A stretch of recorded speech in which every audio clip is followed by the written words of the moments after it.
Why did Maratha rulers never attain the title of India's emperor when they ruled most of the subcontinent? What is the difference between a vassal and a tributary state?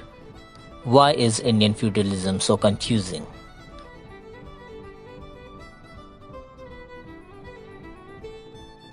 Feudal lord, feudatory, vassal, subordinate ruler, puppet ruler, tributary ruler, etc., etc., etc. All these terms are usually used interchangeably, but actually there are two different types of states: the vassal state and tributary state. Vassals were the king's loyalists who were granted land to govern and collect taxes on his behalf. In return, they provided military services to the king in times of wars. Each vassal had his own loyal men who worked and provided military services to him. Tributary states were basically independent kingdoms which came under political and military influence of a larger and more powerful state.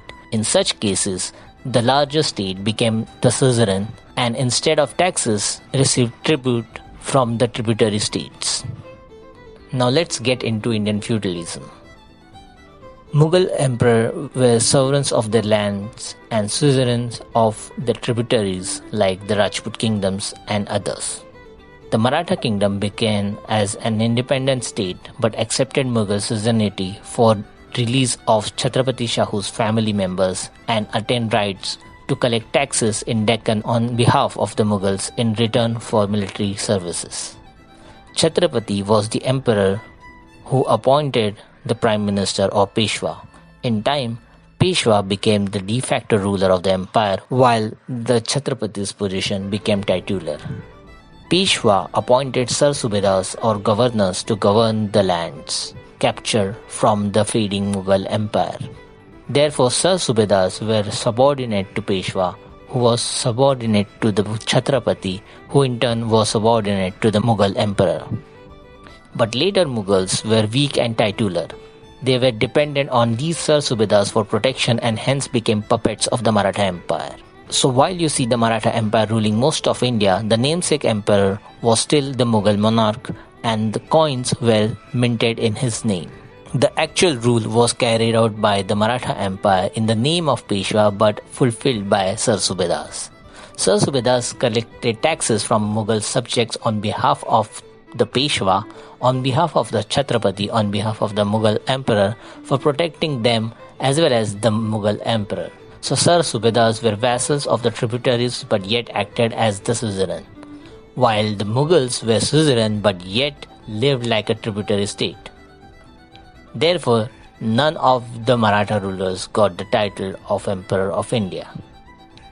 Later, this de facto suzerainty was lost by the Marathas to the British East India Company, but Mughals remained as the de jure Emperor of India.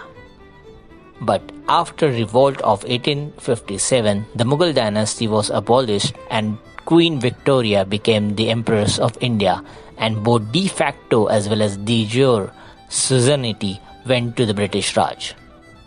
The Subsidary alliance which the princely states had signed with the East India Company made them protectorates of the British, but during the British Raj, they became more like vassals.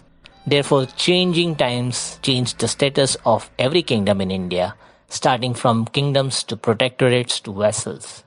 Eventually, every state lost their official status after their merger with the Republic of India.